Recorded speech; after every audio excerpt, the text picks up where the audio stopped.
Welcome to Solidarity Spotlight, the place where we share with you bleeding-edge stories in blockchain development. I'm your host, Solidarity. The cryptocurrency landscape today reveals fascinating dynamics as Bitcoin investors closely monitor macroeconomic signals, particularly the Federal Reserve's monetary policy. Market participants are interpreting subtle shifts in the Fed's approach as potential stealth rate cuts, creating an environment where digital assets could benefit from renewed institutional interest. This sentiment emerges despite recent sideways price movement, with Bitcoin trading between $107,430 and $108,919 over the past 24 hours. The anticipation around monetary policy changes stems from broader economic indicators showing persistent inflation concerns alongside slowing growth, a combination that historically drives capital toward alternative stores of value. Should these monetary expectations materialize, we might observe strengthened capital inflows into crypto investment vehicles, potentially accelerating mainstream adoption while reinforcing Bitcoin's narrative as digital gold in uncertain economic climates. A remarkable blockchain event unfolded as a dormant Bitcoin whale moved 80,000 BTC, worth approximately $8.6 billion, after 14 years of inactivity. This transaction, originating from wallets untouched since 2011 when Bitcoin traded below $1, signifies one of the largest dormant holdings ever activated. The coins were systematically distributed into new addresses without immediate spending activity, sparking intense speculation about the whale's identity and intentions. Such movements typically influence market psychology, as large holders transferring assets can signal either accumulation strategies or preparatory steps for liquidation. Given the historical context of these coins being mined during Bitcoin's earliest days, this event underscores the continued relevance of foundational participants in the ecosystem, while highlighting blockchain's transparency in tracking substantial wealth movements across time. Institutional engagement with digital assets remains robust, evidenced by significant inflows into U.S. spot Bitcoin ETFs totaling $216.64 million on July 7th. BlackRock led with $164.64 million in inflows, followed by Fidelity, while Grayscale's GBTC product experienced outflows. Simultaneously, Ethereum ETFs saw $62.11 million entering the market. This institutional participation pattern suggests growing confidence in crypto as an asset class despite recent price consolidation. The entry of traditional finance entities like Murano Global, a NASDAQ-listed real estate firm, allocating $500 million toward Bitcoin Treasury acquisition, further demonstrates how corporate strategies are evolving to include digital assets. Such institutional adoption could deepen market liquidity and stability over time, potentially reducing volatility through diversified ownership structures, while validating blockchain's role in institutional portfolios. Regulatory developments took center stage as Coinbase and 65 blockchain organizations intensified lobbying efforts for the Clarity Act ahead of Crypto Week in the U.S. House of Representatives from July 14th to 18th. This landmark legislation aims to define jurisdictional boundaries between the SEC and CFTC for digital asset oversight, creating clearer operational frameworks for crypto businesses. The push comes amid heightened political tension, with some Democratic opposition linked to President Trump's substantial personal crypto ventures.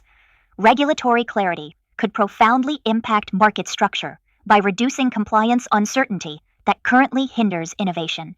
Passage might accelerate institutional participation through standardized rules while encouraging blockchain startups to establish operations within regulated jurisdictions rather than seeking offshore havens, ultimately fostering greater ecosystem legitimacy.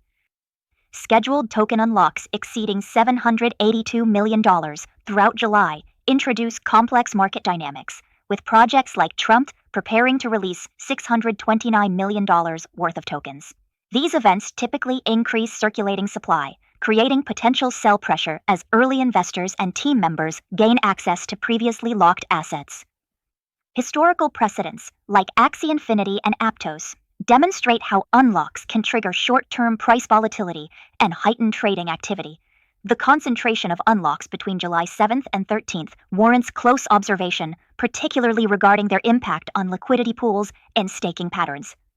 Market participants often monitor such events for signals about project health, measured by whether recipients hold or liquidate, which could influence perceptions of long-term viability for affected protocols and their associated ecosystems. Quantum computing's intersection with blockchain reached a milestone with BTQ Technologies launching the world's first quantum proof-of-work simulator. This innovation demonstrates a quantum-native mining algorithm compatible with classical hardware, offering a potential solution to future quantum threats against cryptographic security. By shifting from hash-based mining to photonic sampling verification, the system aims to eliminate vulnerabilities to Grover's algorithm while improving energy efficiency. As quantum computing advances, such proactive security measures could become essential for protecting blockchain infrastructure, potentially driving industry-wide migration toward quantum-resistant protocols. This development arrives alongside increasing regulatory focus on post-quantum cryptography, including EU mandates for migration by 2026, suggesting that quantum security may soon transition from theoretical concern to operational imperative across decentralized networks.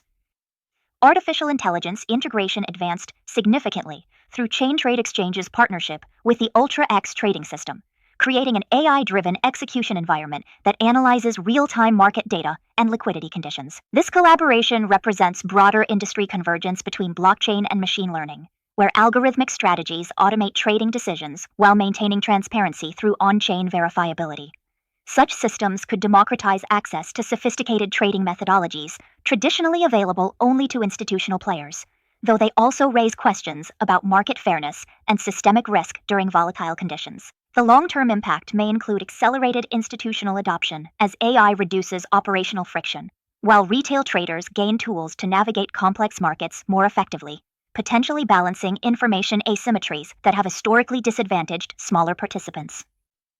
Corporate cryptocurrency treasury strategies expanded dramatically as multiple public companies announced substantial acquisitions, with DeFi Development Corp purchasing 47,272 Solana tokens worth $7.03 million, bringing its total SOL holdings to 690,420 tokens valued at $102.7 million.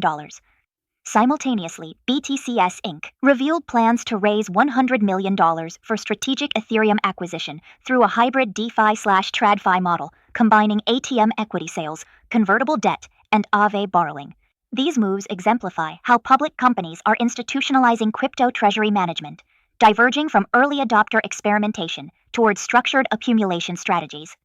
Such corporate adoption could gradually reduce market volatility through diversified long-term holding patterns, while establishing new valuation metrics where token holdings directly influence corporate balance sheets and investor perceptions of company value.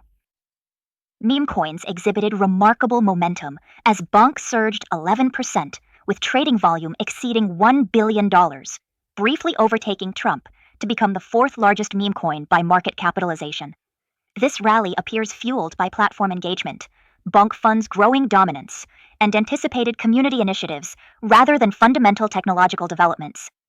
Memecoin dynamics often influence broader market sentiment, with their volatility attracting speculative capital that sometimes spills into other crypto sectors. While such assets remain highly speculative, their capacity to drive retail participation and exchange volume can create secondary benefits for blockchain ecosystems through increased transaction fee revenue and developer attention, even as they highlight the ongoing tension between technological substance and community-driven speculation in digital asset markets. Traditional finance continued bridging toward blockchain as Robinhood engaged European regulators regarding its tokenized stock initiative, which represents conventional equities on distributed ledgers. This follows Dubai's approval of the QCD Money Market Fund, the region's first tokenized treasury product launched by Qatar National Bank and DMZ Finance. Tokenization of real-world assets represents a critical convergence point between TradFi and DeFi, potentially unlocking trillions in institutional capital by providing blockchain-based exposure to conventional yield products. Regulatory acceptance of such models could accelerate dramatically if pilot programs demonstrate improved settlement efficiency and transparency, fundamentally reshaping how institutional participants interact with both digital and traditional asset markets while expanding blockchain's utility beyond native crypto assets. That concludes today's Spotlight. I would love to know your thoughts. Thanks for listening, and don't forget to follow me for more spotlights. See you next time.